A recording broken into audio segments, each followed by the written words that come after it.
Alors, les sujets en particulier qui vont être traités ce soir, c'est la fluidité du genre, c'est quoi? Les comportements sexuels, le camouflage social, le sick role, hétérocis normativité, neurodivergence et sexualité, sexplicité entre plaisir et désir, entre plaisir, désir et besoins sexuels. Alors, pour continuer maintenant, je vais passer le micro et la parole à notre co-invité, Daniel Gonzalez, qui est un sexologue avec lequel Nolu travaille depuis plus d'un an maintenant. Il a participé à créer la certification Nolu et c'est quelqu'un qu'on apprécie beaucoup, qui amène un point de vue très intéressant. Et sans plus tarder, je te passe le micro. Vas-y, Daniel. Parfait. Alors, merci beaucoup, Catherine, pour cette participation ce soir à cet espace de discussion. Ça fait toujours plaisir. Donc, en fait, je vais commencer pour me présenter un petit peu qui suis-je, qu'est-ce que je fais dans la vie. Par la suite, on va continuer avec les thématiques dont on va discuter. Donc, moi, je suis sexologue. Les sexologues au Québec, on fait partie de l'ordre professionnel des sexologues du Québec. Donc, pour pouvoir porter le titre de sexologue, il faut faire partie de l'ordre, payer son addition, puis remplir tous les critères là, qui font en sorte que la clientèle que je vais desservir est en quelque sorte assurée pour la protection du public qui est offerte par l'ordre. Voilà. Donc, moi, je travaille en milieu hospitalier en contexte de réadaptation auprès des personnes en situation de handicap. La plupart du temps, c'est des personnes ayant une blessure à la moelle épinière, des personnes qui vivent avec des maladies neuroévolutives. Ça peut être aussi des personnes qui vivent avec des douleurs chroniques et plusieurs différentes sortes de situations de handicap. Parfois, qui touche aussi l'aspect psychique, comme ça pourrait être, par exemple, l'autisme. Alors, voilà. Donc, moi, je vous propose aujourd'hui une série de thématiques. Donc, moi, je vais commencer avec la fluidité de genre. Et par la suite, je vais laisser une petite période avec quelques questions. Donc, qu'est-ce que la fluidité de genre? Je vais commencer. Donc, pour pouvoir comprendre qu'est-ce que la fluidité du genre, il faut d'abord... Est-ce qu'on peut prendre l'autre point de vue, l'autre caméra, qu'on puisse se tourner le cou? Donc, pour pouvoir comprendre qu'est-ce que la fluidité des genres, il faut d'abord comprendre qu'est-ce qu'est le genre. Donc, le genre, en fait, c'est une ressentie profonde qui est propre à chaque personne. Donc, il y a un genre pour chaque personne qui habite dans ce monde. Après ça, on va parler de l'identité de genre, qui comprend en fait le ressenti profond d'appartenir à un groupe social, donc les groupes sociaux des hommes ou les groupes sociaux des femmes. Et pour les personnes qui ne sont pas dans un contexte de binarité, donc on va parler du groupe social des personnes non binaires ou tout simplement des gens qui vont pas identifier ni à un groupe social ni à l'autre, mais que parfois ils vont dire « Ah, aujourd'hui, je me sens plus dans une certaine masculinité, mais parfois je me sens plus dans une certaine féminité. » Donc, il y a une certaine fluidité. Donc, c'est là où on commence à parler un petit peu de la fluidité de genre. Donc, moi, à cette stade-ci, ce que j'aime beaucoup comme question quand je suis en contexte d'intervention, c'est de poser la question aux gens, qu'est-ce qui fait en sorte que vous vous identifiez comme en étant un homme? Puis là, il y a des gens qui vont dire, parce que je me fais coiffer, et puis j'ai le cheveu court. Il y en a qui vont dire, moi, je m'identifie comme un homme parce que j'aime ça travailler dans des domaines où il y a un rapport à la force, par exemple. D'autres personnes aussi s'identifiant comme hommes vont dire, moi, je m'identifie comme homme parce que j'ai fait partie du groupe social des hommes qui travaillent en contexte agricole. Donc, ça dépend la perception qu'on a de ce qu'on attribue comme en étant masculin ou féminin dans la société. On va alors s'identifier à un groupe social ou à un autre. Après, on a ce qu'on appelle l'expression de genre. L'expression de genre, en fait, ça parle de toutes les moyennes que je vais mettre en place pour exprimer mon ressenti profond. Donc, ça peut être mon choix vestimentaire, ça peut être pour les personnes qui se maquillent. Donc, ça va être la façon de se maquiller, ça peut être aussi la façon de se coiffer, la manière de soigner l'apparence. Ça peut être aussi simplement le pronom que j'utilise et dans certains contextes aussi les noms. Donc, par exemple, je peux me présenter comme en étant Daniel, mais je peux choisir mon pronom comme en étant il, ou elle. Certaines personnes aussi qui vont utiliser des pronoms alternés. Ceci dit, l'expression de genre et ou l'identité de genre ne sont pas des données permettant de retirer une conclusion concernant l'orientation sexuelle. Non, c'est pas parce que je vois une personne s'habiller avec pantalon et chemise ou une personne s'habiller avec jupe ou, je sais pas, des vêtements connotés féminins, par exemple. Je peux pas dire, ah, cette personne-là est hétérosexuelle, donc c'est une femme qui aime les hommes. Tu sais, c'est des données parfois qu'on va faire rapidement, mais ça n'a rien à voir. Tu sais. Une personne peut s'identifier comme faisant partie du groupe social des hommes, mais par contre, quand il va exprimer son genre, il peut choisir de mettre du vernis à ongles. Ça veut rien dire, ça parle pas de ce qu'il aime par rapport à son orientation sexuelle, qu'est-ce qu'il attire chez les autres, etc. Donc, on peut pas retirer de conclusion. Et puis, pourquoi je dis ça? C'est parce que dans la société, il y a un phénomène qu'on appelle la présomption de l'hétérosexualité. Donc, c'est l'effet de prétendre que parce qu'une personne s'identifie comme en étant un homme, donc automatiquement, cette personne-là est hétérosexuelle, il aime les femmes. Et pareillement pour les femmes, donc l'effet de prétendre qu'une femme qui s'identifie comme en étant femme, donc faisant partie du groupe social des femmes, et que va porter des vêtements connotés comme en étant féminine. Donc, c'est une femme qui aime les hommes, donc la présomption de l'hétérosexualité. Puis ça, on les voit partout. Quand on voit au milieu hospitalier, puis qu'il faut remplir un formulaire, la première chose, c'est est-ce que vous êtes marié? Nom de conjoint. Si c'est un homme, donc nom de votre femme, etc. La première chose qu'on va vous poser aussi comme question, c'est est-ce que vous avez, est-ce que votre mari est avec vous aujourd'hui, etc. Donc, on les voit un petit peu partout. C'est quelque chose d'institutionnel. Je regarde. Voilà. Donc, quand on parle de fluidité de genre, là, c'est vraiment de dire puis d'avoir en tête que la façon dont on va exprimer le ressenti profond, puis le groupe social auquel on va s'identifier n'est pas quelque chose de fixe dans le temps. Ça va changer à travers le temps. Ça va changer en fonction aussi parfois des expériences qu'on vit.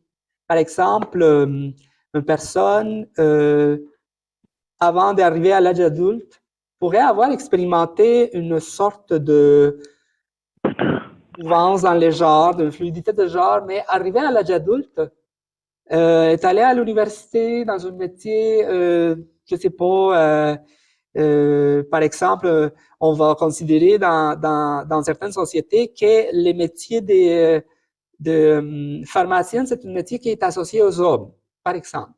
Donc, cette personne-là, une fois qu'elle va avoir son diplôme, elle va continuer, en fait, à s'identifier au groupe des hommes parce qu'elle a un métier qui est socialement reconnu comme en étant particulièrement lié ou relié aux hommes ou aux femmes. Par exemple, ça pourrait être l'effet de coiffeur ou coiffeuse. Dans certains pays, c'est juste les femmes qui vont choisir d'aller dans l'univers de l'esthétique. Dans certains pays aussi, c'est juste les hommes qui vont aller dans les domaines de la construction. Donc, c'est des exemples aussi là, comment les genres peuvent être fluides à travers le temps en fonction de toutes sortes d'expériences qu'on vit. Après, vous pouvez aussi avoir la perception que quand vous êtes au travail, pour faire honneur à votre identité professionnelle, donc vous allez exprimer une identité de genre et une expression de genre qui correspond à votre emploi, mais que quand vous êtes à la maison, vous laissez tout ça en arrière, puis que là, vous êtes plus authentique, moins soigné dans votre façon de se comporter, etc. Alors, voilà pour ce qui est de la fluidité de genre. Est-ce qu'il y a des gens qui ont des questions? Est-ce que vous avez des questions, des expériences? D'accord, on peut continuer peut-être avec ton expérience, justement, avec les gens que tu rencontres. Est-ce que, selon toi, qu'est-ce qui... ben là, je pense que tu as quand même répondu à ça. Est-ce que toi, tu as quand même... Ben, je peux donner... la société, oui, tu peux donner des exemples. Je peux donner un exemple. Dans les cas de personnes qui sont nées avec un handicap moteur, donc qui ont été pris en charge tôt dans le développement, ce qui arrive, c'est que c'est des personnes qui ont fait l'école à la maison, qui ont été plutôt avoir une prise en charge en milieu hospitalier, donc ils ont plus été en contact avec des personnes adultes depuis un très bas âge, et donc ils ont moins été en contact avec des expériences, par exemple, de genre à l'école, tu sais, qu'est-ce qui se passait chez les autres enfants, comment les autres enfants venaient un petit peu exprimer leur genre. Puis là, ce que je vois en milieu hospitalier, c'est que ces personnes-là, souvent, vont vivre une certaine ambivalence, une difficulté, en fait, à comprendre qu'est-ce qui fait en sorte que je suis un homme. Est-ce que c'est juste le fait que j'ai été assigné homme à la naissance? Donc, c'est la preuve que, en fait, les expériences, comme je disais tantôt, qu'on va vivre pendant le développement psychosexuel, donc pendant l'enfance, la puberté, l'adolescence, vont avoir une influence importante sur la façon dont on va comprendre notre ressenti profond, puis on va l'exprimer. Puis souvent, c'est des gens qui ont plus été entourés de la famille, des personnes qui ont les titres de père aidant ou de proche aidant. Donc, c'est des personnes qui ont souvent été dire « fais pas ça, parle pas comme ça, on fait pas des câlins à n'importe qui ». Fait c'est comme si ces personnes-là ont été un petit peu façonnées selon le point de vue de quelqu'un. Ce qui fait en sorte qu'arrivé à l'âge adulte, une fois qu'ils vont expérimenter un petit peu plus de liberté puis d'autonomie, il y a comme un décalage. Ils ne savent pas trop comment comprendre les codes sociaux. Et là, il arrive un moment où ils viennent me voir parce que j'ai comme envie de rencontrer quelqu'un, mais je ne sais pas si j'ai envie de rencontrer un homme ou une femme, parce que je ne sais pas si à l'intérieur de moi, je fais partie du groupe social des hommes, comme je disais tantôt, ou du groupe social des femmes. Donc, ça en est un exemple pour les personnes qui sont nées avec un handicap et puis qui ont moins eu l'occasion de socialiser, etc. Voilà. C'est un bon exemple, en fait. On voit effectivement comment, par-dessus l'expérientiel de l'identité sexuelle, le fait d'avoir un handicap. Faudrait que vous passiez le micro. Oui, le micro. Oui, vous avez chacun votre micro, ça va aller là. Ah bon, OK. Donc, lui, il est chargé. Donc, ce que je disais, c'est qu'effectivement, ça indiquait comment, ben, il y a déjà une situation particulière en termes de découvrir son identité sexuelle, la façon avec laquelle on la vit, mais que le fait de vivre en situation de handicap vient ajouter une composante d'apprentissage, une composante d'éveil à son identité de genre qui est un peu différente et qu'il faut prendre en considération. Mais évidemment, ben, le constat est de dire que c'est pas parce qu'on vit en situation de handicap que cette même démarche d'identification sexuelle ne se passe pas. Donc, c'est très important de pouvoir en prendre conscience quand on est en situation de handicap, mais aussi pour tous ceux proches aidants et intervenants et parties prenantes de leur évolution dans les vies. Alors, je pense qu'on peut aller à la prochaine, thématique. La prochaine thématique qui est, peut-être c'est toi, Martin, qui peut... Ouais, la souris, elle est... c'est beau. Ah, il fallait donc... Non, alors là, on l'a fait trop vite. Celle-là, celle-là. Alors, Voilà, parfait. alors maintenant, on aborde le comportement sexuel. As-tu ton micro ou on le partage, là? J'ai mon micro. Bon, c'est ça. Parfait. Tu as toujours ton micro. Alors, est-ce que tout le monde m'entend? C'est beau? C'est moins bon. Ah, c'est moins beau. OK, ben là, je vais prendre celle-là.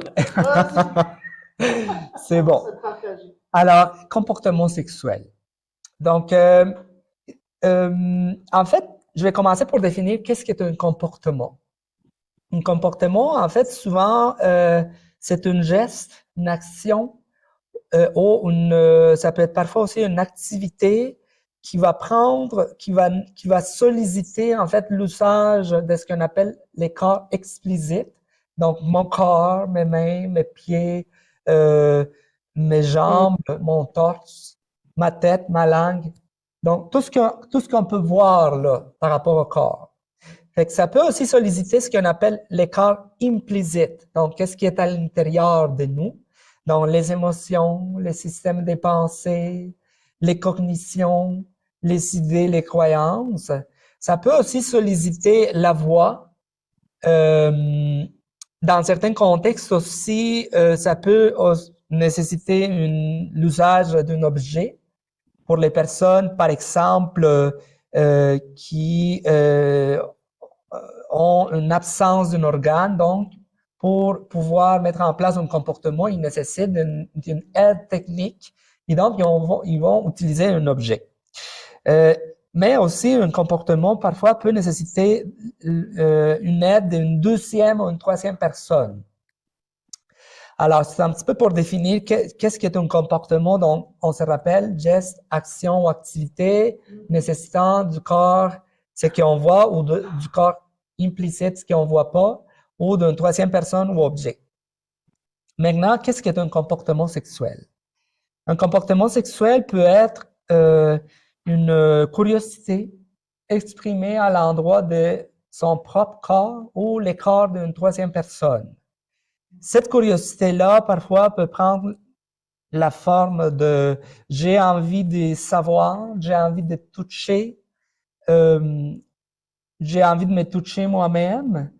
Donc, la curiosité, parfois, n'est pas tout de suite reliée à un comportement masturbatoire. Donc, ça peut être juste, par exemple, un enfant qui demande à son père « Pourquoi j'ai un pénis? Puis, pourquoi ma sœur, elle n'a pas un pénis? » Donc, ça, c'est un comportement sexuel. Il y a une curiosité qui vise justement à comprendre un mode de fonctionnement dans mon corps ou un mode de fonctionnement dans le corps de l'autre.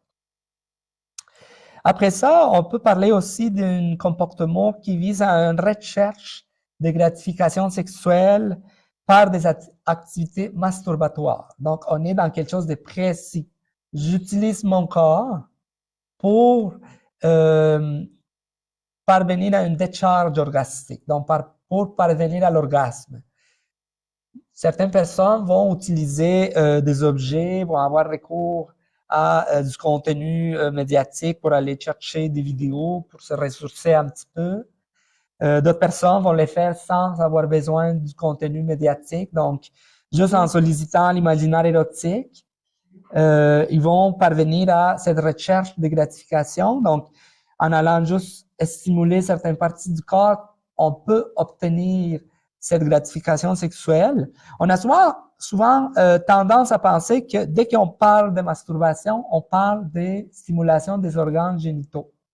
Mais la masturbation, en fait, elle n'est pas juste définie comme en étant l'effet de stimuler les organes génitaux, mais stimuler une zone qui est à connotation érogène. Puis quand on parle de connotation, on parle de quelque chose qui fait partie de perception. Donc, moi, à un certain âge, dans mon développement, j'ai appris à connoter que, par exemple, mes oreilles, je sais pas, une partie de mon bras, partie de ma jambe, je pouvais retirer une certaine gratification sexuelle et donc je recherche cette gratification-là par une stimulation que je fais par des moyens, je sais pas, utilisant un objet, ma main, etc. Je peux même demander à quelqu'un de le faire. On peut aussi parler de démontrer un intérêt pour des pratiques sexuelles et ou relationnelles. Donc, on est encore dans la définition des comportements sexuels. Par exemple, l'effet de danser, vouloir danser, d'être proche, de se retrouver à vivre une certaine mouvance, une certaine cadence à travers la danse, peut me faire sentir que je suis attirant, que je suis une personne qui est observée à partir d'un point de vue érotique pour une deuxième ou troisième personne. Donc ça fait partie d'un comportement sexuel aussi. Mais attention, c'est pas tous les comportements sexuels qui visent à parvenir à un orgasme. Par exemple, danser, se retrouver à retirer un certain plaisir juste du fait de danser. Il y a quelque chose qui est connoté comme en étant positif, mais qui m'amène pas justement à une décharge orgastique. Voilà. Un exemple des comportements relationnels, c'est l'envie de rechercher de l'affection, de la sécurité en passant par la sexualité. Donc, je peux, par exemple, vouloir chercher à passer une soirée collée avec quelqu'un, à me toucher, me caresser, pour combler des besoins de sécurité, besoins d'affection, besoins d'amour, sans que ça tombe dans des besoins de décharge. Donc, on n'est pas dans l'orgasme, on est dans un besoin de sécurité, d'apaisement, d'affection. Par la suite, on a aussi ce qu'on appelle le développement d'un imaginaire érotique, qui peut aussi être considéré comme en étant un comportement sexuel. Donc, par exemple, l'effet de choisir avec quel genre de situation on peut monter une excitation sexuelle. Par exemple, une certaine personne pourrait se satisfaire et avoir des repères génitales juste du fait d'embrasser, juste du fait de se faire câliner, de se faire toucher. Là, on a des repères d'excitation génitale. Oui? Avez-vous une question? Non. Ah, excuse-moi. Pas de problème. C'est bon. Donc,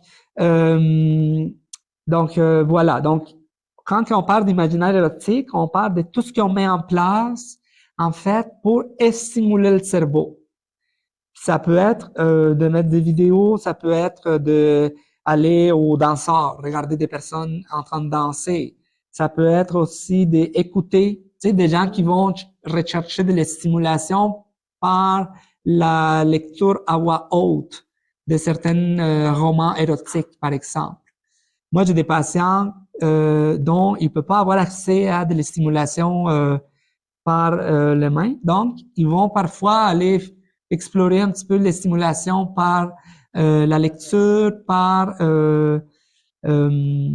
l'usage de certains objets, etc. Donc, ça étant aussi une partie de ce qu'on appelle des comportements sexuels. Là, quand un comportement sexuel devient problématique, c'est quand c'est un comportement où la personne comprend pas beaucoup les codes sociosexuels, ce qu'on appelle par exemple les consentements. Est-ce que je comprends que l'autre personne veut s'engager à un rapport sexuel ou pas? Tu sais, quand je comprends pas, par exemple, qu'est-ce qu'est-ce qu'un geste d'affection qui vise à souligner l'amitié et non pas à s'engager dans un rapport sexuel. Ça, par exemple, on observe ça souvent chez des gens qui ont besoin de développer un petit peu plus des habiletés érotiques. Par exemple, chez des personnes vivant avec des handicaps psychiques, dont déficience intellectuelle, autisme, tout ça. Parfois, il y a certaines difficultés à ce niveau-là. Et voilà. Ou simplement, de ne pas savoir quand est-ce que je suis à risque. Donc, de ne pas savoir que je dois utiliser un condom, de ne pas savoir que je dois demander à mon partenaire si il s'est fait dépister régulièrement. Voilà. Donc, par rapport à ça, à date, est-ce qu'il y a des questions? Moi, je voulais juste peut-être ajouter, en fait, Oui. que le principe de consentement est effectivement quelque chose de très important à comprendre et à éduquer dans le contexte de personnes en situation de handicap qui, justement, apprivoisent ces comportements-là. Donc, on a déjà fait une table ronde sur le thème du consentement sur justement là, pour définir tous ces éléments-là de l'autonomie des personnes en situation de handicap passe souvent par leur compréhension justement de ce concept-là. Donc, si vous avez des questions par rapport à ça, on peut répondre à des questions sur cette thématique-là. Sinon, Daniel peut toujours nous donner un exemple. Des exemples. Justement, un exemple de mise en contexte. De mise en contexte. C'est ça. Alors, pour donner un exemple de ça, je vais aborder en fait une des thématiques qui fait partie de cette bloc-là, c'est ce qu'on appelle les camouflages sociaux. Le camouflage social, c'est un phénomène qui vise à inhiber certains comportements de la part des personnes en situation de handicap qui sont considérés par l'entourage comme en étant socialement inacceptables. Donc, comme je disais tantôt, par exemple, une personne qui aurait des comportements répétitifs de se toucher les parties génitales en public ou de donner de l'affection ou rechercher de l'affection de manière considérée comme en étant excessive. Donc, le camouflage social, justement, vise à inciter cette personne-là à adopter des comportements qui sont considérés comme en étant socialement acceptables. Et donc, ce que ça fait, c'est que la personne, parfois, se met à reproduire des comportements qu'elle observe, qu'on lui dit d'adopter, mais sans comprendre le pourquoi. Donc, c'est comme si ça passait pas par un apprentissage, mais par un modélage qui, finalement, peut avoir un impact négatif chez la personne. Comme quoi, par exemple, l'impact négatif, ça pourrait être une personne en situation de handicap qui démontre un intérêt par les sexes, par des personnes de son même sexe. Donc, par exemple, une personne en situation de handicap qui a été assignée homme à la naissance et démontre un intérêt par des hommes, par exemple. Donc, l'entourage, parfois, ce qu'ils vont faire, c'est de dire non, non, tu peux pas donner de l'affection à un homme, tu peux pas demander de te faire câliner ou embrasser par un autre homme. Donc, ils vont comme promouvoir chez cette personne-là d'aller vers les femmes, tu sais. Donc, ils vont aller l'inscrire dans des activités où il y a des femmes, juste pour essayer de changer cet aspect-là de la personnalité. Ce qui fait en sorte qu'à l'âge adulte, à un moment donné, la personne peut vivre ce qu'on appelle un flou identitaire ou une crise identitaire. On peut se demander, je suis qui, en fait, finalement? Qu'est-ce que j'aime? On m'a tellement dit qu'il fallait que j'aille vers des activités sportives où il y a un rapport à la force. On m'a appris que je devais aimer ça, mais finalement, je l'aime pas tant ça, mais je sais pas ce que j'aime parce que j'ai pas eu le temps d'explorer d'autres choses. Fait que ça, c'est un comportement, en fait, qu'on peut parfois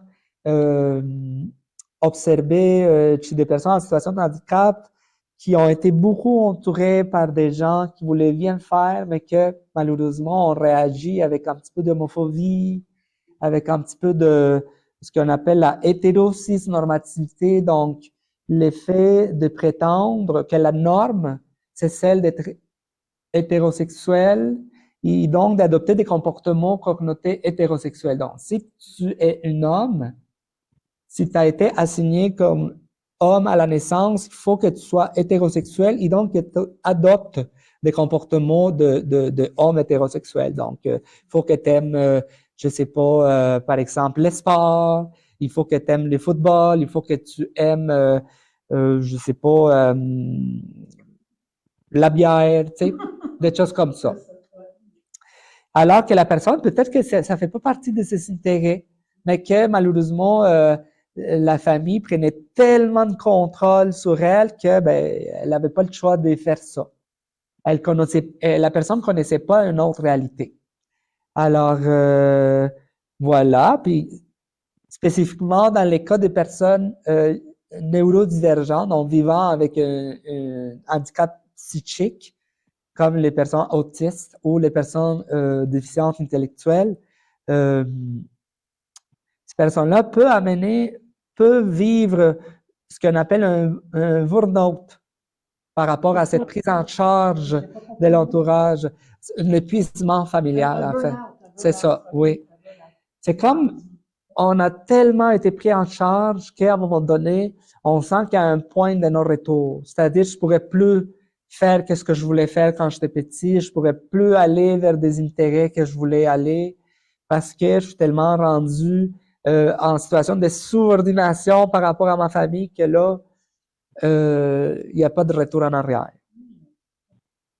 Alors, Excusez-moi. oui? Moi, j'ai juste une question. Et du coup, si par exemple, on travaille avec une personne en situation de handicap et que elle a des comportements, comme vous disiez, donc, par exemple, de se toucher les parties génitales en public, etc. Comment on fait, du coup, pour pas le camoufler socialement, mais comment on réagit, qu'est-ce qu'on peut faire? Ben, la première chose, c'est de normaliser le fait que explorer ses parties génitales, c'est normal, c'est légitime. Tout le monde a accès à la masturbation pour compenser la tension musculaire, pour compenser l'anxiété, pour compenser la curiosité, sauf que il y a un contexte pour les faire. Donc, on va travailler avec cette personne-là à identifier quels sont les contextes où on peut avoir accès à cette exploration-là. Donc, c'est sûr que si la personne est en train de se toucher de façon répétitive, c'est parce que la personne vit de l'anxiété.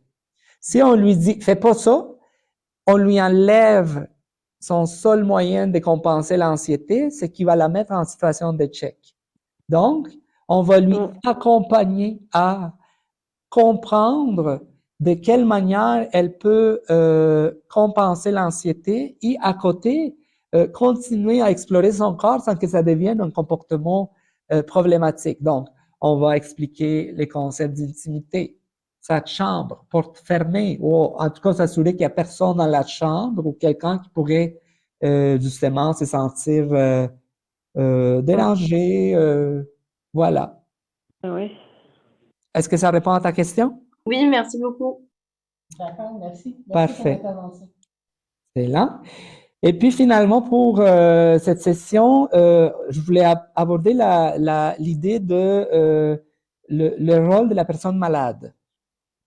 Donc, en fait, c'est l'idée qu'une personne qui est en situation de handicap, c'est comme si on allait lui associer un comportement à son handicap. Par exemple, une personne ce que j'observe souvent dans ma pratique, surtout chez les personnes qui entourent la personne en situation de handicap, quelqu'un qui est blessé à la moelle épinière et qui se retrouve à être en chaise roulante ou paraplégique, tétraplégique, on va souvent dire « Ah, c'est mort, c'est correct ». On va plutôt mixer sur ta réadaptation fonctionnelle pour que tu puisses être autonome pour aller aux toilettes, pour mettre tes vêtements, mais cette partie-là, c'est correct, ça fait partie de la maladie, fait qu'on va pas la travailler. C'est comme si l'effet d'être malade, ça supposait qu'il y aurait plus de sexualité. Puis on peut parfois aussi entendre des gens qui vont dire, ah, elle est malade, fait que c'est correct, elle est passive, elle est lente, a tellement besoin d'aide que on va pas lui laisser développer un comportement, par exemple, de autonomie parce qu'elle est malade, a besoin d'aide. Donc, ça, c'est le phénomène du rôle des malades. Donc, c'est de croire qu'une personne, parce qu'elle vit avec une situation de handicap, elle pourrait pas avoir accès à sa sexualité, elle pourrait pas avoir à développer une certaine prise de pouvoir dans un domaine des avis ou plusieurs. Alors, puis même les mêmes patients, parfois, ils vont dire, la sexualité fait partie des dernières choses de ma réadaptation. Donc, tu sais, je vais commencer pour apprendre à m'habiller, apprendre à manger, puis à la fin de ma réadaptation, je vais passer au dossier de la sexualité. Ça fait partie des choses qu'on a appris. Alors, voilà ce qui finit cette session-là. Je vais reprendre Oui. Alors, merci pour ça, effectivement. Donc, c'est toute une... c'est effectivement, ça fait partie de ce que Daniel vient juste de dire, ça fait partie des obstacles et des barrières qu'on met à la capacité des personnes en situation de handicap d'avoir accès à la vie affective, amoureuse et sexuelle, parce que le fait que la personne elle-même le relègue au dernier plan de son rétablissement, mais c'est souvent parce que l'entourage, parce que le personnel soignant le classe aussi en dernier lieu. Donc, c'est des comportements qui doivent être changés à tous les niveaux et c'est une des missions d'ailleurs de NOLU que de faire la promotion de l'inclusion émotionnelle des personnes en situation de handicap parce que selon nous, ça devrait être un besoin tout aussi vital que les autres et pris en priorité également. Donc, on va passer à la prochaine thématique. Alors là, on entre dans la neurodivergence et la sexualité particulière à ce groupe dans la communauté. Je te passe le micro. Parfait. Alors, on rentre dans la dernière session, la dernière partie de la soirée pour parler en fait des neurodivergences. Donc, la neurodivergence est un concept relativement nouveau. On commence à entendre de plus en plus de gens s'identifier à cette étiquette-là. Mais pour pouvoir comprendre c'est quoi la neurodivergence, il faut d'abord comprendre qu'est-ce que la non-neurodivergence. Alors, on part de la base que tous les individus, on fonctionne dans une logique de système. Cette logique de système est composée en fait d'un système de pensée où il y a des croyances, où il y a des jugements, des valeurs, où il y a des connaissances aussi. Puis tous ces paquets de choses on fait en sorte que on peut adopter un regard qui peut être favorable à l'activité sexuelle, relationnelle, affective ou pas. Donc, comme je vous ai dit, c'est un système de pensée qui entraîne des interdits et des autorisations. Par exemple, comme je vous disais tantôt, une personne qui, du jour au lendemain, a un accident à la moelle épinière, pourrait commencer à entretenir l'idée que parce qu'il est en chaise roulante, ben la sexualité est reléguée, comme disait Catherine, à la dernière étape de la réadaptation. Donc, il y a un interdit qui vient de faire face dans sa vie, et donc, cet interdit-là fait en sorte que la sexualité fait pas partie de sa vie. Donc, voilà. Alors, cette logique de système auquel tous les individus ont fait appel est propre à chacun et à chacune et va aussi être façonné par qu'est-ce qu'on appelle les codes sociaux, les normes, la perception de qu'est-ce qui est un comportement sexuel problématique ou pas. Voilà. Donc, quand on parle de neurodivergence, en fait, on parle des personnes qui ont un système de pensée qui fonctionne différemment. Donc, une façon de recevoir l'information, de la comprendre, de la traiter, qui est différent. D'ailleurs, quand on cherche dans la littérature, on voit souvent l'utilisation de la phrase variabilité neurologique, justement pour se référer à comment ces personnes-là ont un système de pensée et une logique de fonctionnement où ils ont des caractéristiques qui diffèrent du reste de la population. Alors, voilà. Mais dans certains contextes aussi, une personne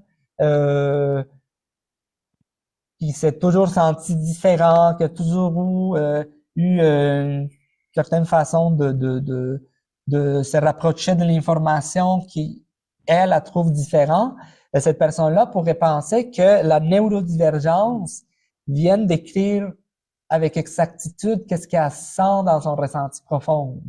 Donc, ça pour dire que la neurodivergence est pas juste liée à un diagnostic. Il y a des gens qui sont pas en situation de handicap, mais qui vont s'identifier à la neurodivergence parce que ça vient un petit peu décrire comment ils se sentent à l'intérieur. Puis, dans cette mesure-là, ça peut être considéré une étiquette contestatrice au capacitisme. Donc, tu sais, tous les préjugés capacitistes donc liés aux capacités fonctionnelles ou cognitives peut parfois, de l'autre côté, être traité comme en étant de la neurodivergence. Voilà.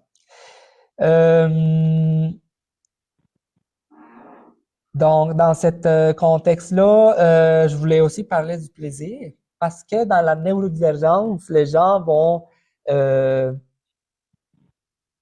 parfois avoir de la difficulté à comprendre qu'est-ce qu'est le plaisir, c'est quoi la différence entre plaisir et désir.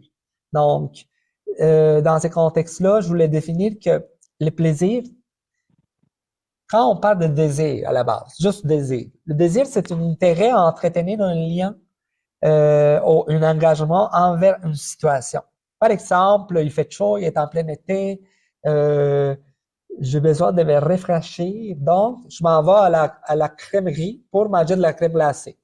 Et là, quand j'arrive à la crèmerie, en fait, il y a un fil d'attente. C'est énorme.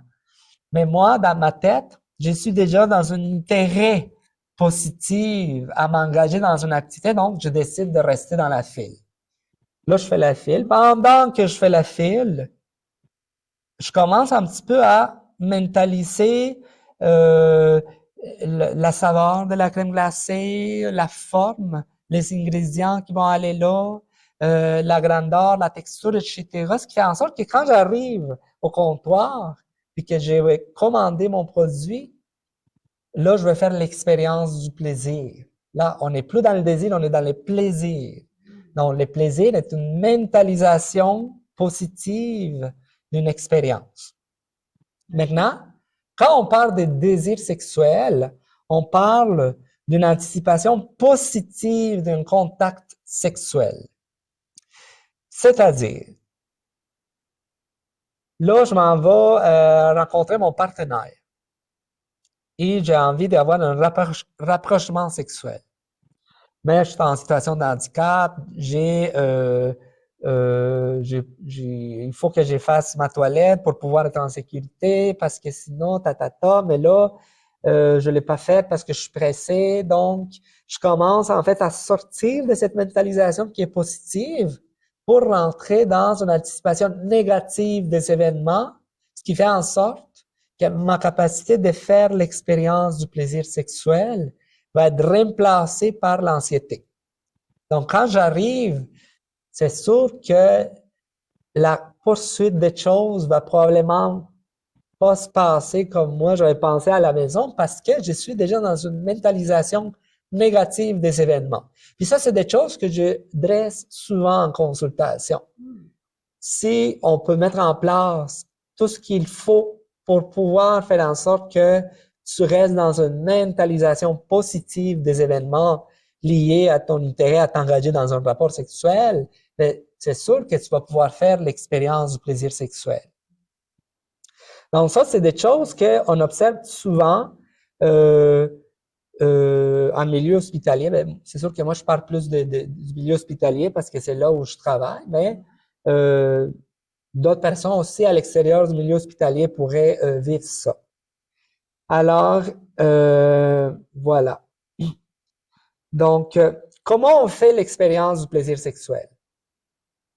L'expérience du plaisir sexuel doit d'abord commencer par une décharge émotionnelle qui va aller solliciter des repères génitaux. Donc, si j'ai pris toutes les mesures possibles pour m'assurer que mon corps est prêt, que mon cerveau est prêt, qu'il n'y aura pas d'accident, ou que dans la mesure du possible, si jamais il y a un accident, je prévois de quoi pour pouvoir passer à travers, ben c'est sûr que je suis déjà disposé au niveau des émotions pour avoir un rapport sexuel. Donc, j'arrive chez la personne, je suis déjà dans une mentalisation positive des événements, je m'en vais avoir du plaisir sexuel. Là, je suis capable de rester dans le moment présent. Donc, de percevoir la lecture des sensations. Est-ce qu'on me touche? Est-ce que c'est agréable? Est-ce que au niveau des repères à l'excitation sexuelle, je suis capable de les comprendre? OK. C'est comment que je comprends ça? OK. C'est de la chaleur, c'est des bouffées de chaleur, c'est des palpitations, c'est une accélération du rythme cardiaque, c'est de la sudoration à certains endroits. Donc, j'ai une lecture qui correspond au moment présent et je suis capable de poursuivre l'activité. Donc, l'expérience du plaisir sexuel est vraiment liée à la capacité à se laisser aller dans un contexte, à vivre des émotions, puis à se les traduire comme en étant des émotions positives qui vont avoir un impact à la fois sur les corps, les organes génitaux, les cerveaux, etc. Est-ce qu'il y a des questions à date? Oui, peut-être juste un commentaire. Oui. Bien spontané, là. oui. Juste le fait qu'on est en situation de handicap, comme moi, j'étais en fauteuil roulant, ça enlève la spontanéité à l'acte sexuel. Si j'ai un intérêt envers une femme, par exemple, puis on rentre à s'embrasser, ben là, il faut que j'anticipe que probablement que ça va peut-être aller vers le lit. Là, il faut que je transfère vers le lit. Là, c'est ça. Fait que là, t'as plus le côté spontané de quelqu'un que j'appelle normal, donc 2 bras, 2 jambes, pas handicapé. Faut que j'anticipe comment je vais faire. Fait que ça enlève la spontanéité dans la possible acte sexuel. Tout à fait. Ce qui est intéressant là-dedans, c'est que ce qu'on voit, c'est que... Ah oui, c'est vrai qu'on ne peut pas parler. On va juste s'assurer que tout le monde nous comprend. C'est ça. Ce qui est intéressant dans cette intervention, c'est qu'on voit que l'effet de devoir se préparer à un rapport sexuel, dans certains contextes, pour certaines personnes, peut susciter de l'anxiété. Parce qu'on ne sait pas comment, parce qu'on ne sait pas comment l'autre personne va réagir, parce que ça peut prendre du temps, parce que ça enlève les côtés spontanés. Donc, à ce moment-là, on va aller travailler sur comment installer un filet de sécurité autour de la préparation pour que, justement, l'effet de rester spontané ne devienne pas compliqué, anxiogène, etc. Alors, exact, que devienne pas, c'est ça. Alors, c'est des choses qui se travaillent. Il y a des mesures comme on appelle, des mesures d'aménagement qui ont fait au niveau de la chambre. On peut toujours expliquer aux partenaires potentiels que, ben écoute, moi, pour rentrer en contexte d'intimité, j'ai besoin de certaines mesures d'aménagement et j'aimerais ça te partager c'est quoi, pour que toi, tu puisses participer Puis après ça, on peut commencer à construire même une façon de s'érotiser dans la démarche. Pour pas que ça devienne comme si il y avait des gens dans la cuisine en train de faire à manger, puis il y avait d'autres personnes dans le salon en train de mettre la table. Tu comprends? Tout le monde participe à toutes les étapes. C'est ça. Parfait. Merci pour la question. Merci pour le partage. Est-ce qu'on a répondu à la question ou t'avais-tu un autre point de vue? Peut-être juste un commentaire drôle en passant, mais qui est vrai. Oui. Oui, vas-y. Moi, j'ai des préposés à domicile qui m'aident matin et soir à m'habiller et à me déshabiller. Et quand je suis seul à la maison, sans préposé, je peux me déshabiller, mais ça me prend une demi-heure. Ce que je dis souvent, la blague, c'est que ma future partenaire, si elle attend un striptease de ma part, ça risque de pas se passer. C'est loin d'être érotique dans mon cas, c'est plutôt long et pénible. Fait que ça vous donne... Mais le sens de l'humour, par exemple, ça peut aider à faire passer les choses. Là, mais c'est ça. Dans mon état, dans ma situation, c'est ça. Quand on parle de côté spontané, ben comme vous dites, oui, il faut se préparer, mais souvent la préparation, ça l'effet d'éteindre la situation un peu. Oui. Merci. Donc, effectivement, bon, c'est sûr que ces situations de vie-là, d'avoir quelqu'un justement à qui en parler comme Daniel, tu sais, un sexologue ou des gens de l'entourage, c'est pas toujours des gens de l'entourage à qui on peut poser ces questions-là. Hein? Souvent, on n'est pas reçu de la même façon qu'un professionnel, mais il y a toujours, tu sais, on a le cofondateur aujourd'hui sur la plateforme avec nous, puis son motus operandi, c'est problème-solution. Hein? Donc, il faut rester dans un mode de trouver des solutions pour pas justement être enseveli par les obstacles, les difficultés, et trouver des façons qui sont propres à tout le monde. Hein. Chacun va développer des fois des trucs qui sera pas le même pour l'autre ou pour l'autre personne, mais il faut se donner la chance de les découvrir. Hein, je pense que c'est ça. Parfait. Donc, je ne sais pas s'il y avait d'autres personnes qui avaient des questions là, par rapport à ça. Les commentaires avant je pense qu'on a terminé. Hein, on a terminé. Avant qu'on termine l'enregistrement, parler un peu de Nolu et dire que notre mission à nous, c'est vraiment de promouvoir l'inclusion émotionnelle et ça se fait sur 3 façons chez Nolu. D'abord, l'application de rencontre qui est spécifiquement développée pour les personnes en situation de handicap qui leur permettent d'avoir accès à un endroit safe space de rencontre où la communauté est ouverte à la diversité de genre, à la diversité en termes de situation de handicap. Très bientôt, on aura à l'intérieur de l'application des professionnels comme Daniel qui pourront être là au premier plan là, pour répondre à des questions de nos usagers qui, on le sait, Daniel nous l'expliquait auprès de leur famille, auprès des intervenants, des préposés. C'est pas un sujet de prédilection pour ces gens-là. Il y a beaucoup des gens de la famille, des membres de la famille qui parfois ont des malaises. Donc, ça va permettre non seulement d'avoir des réponses à des questionnements à des questions qu'on peut pas poser, mais nos professionnels de la rencontre vont pouvoir rester avec des gens en relation, hein, qui justement vont pouvoir continuer avec eux à explorer des choses. Et on s'est rendu compte que effectivement, on a des gens, des professionnels de la rencontre, des professionnels de la santé comme Daniel, des sexologues qui veulent travailler avec les personnes en situation de handicap.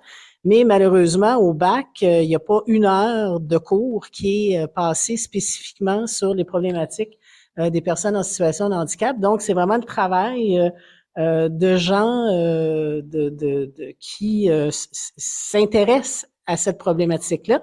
Et nous, on a monté un cours, une certification que tous les gens qui vont offrir leurs services dans l'application vont devoir passer pour vraiment bien comprendre les enjeux de l'accès à la vie affective, amoureuse et sexuelle des personnes en situation de handicap sur tous les niveaux.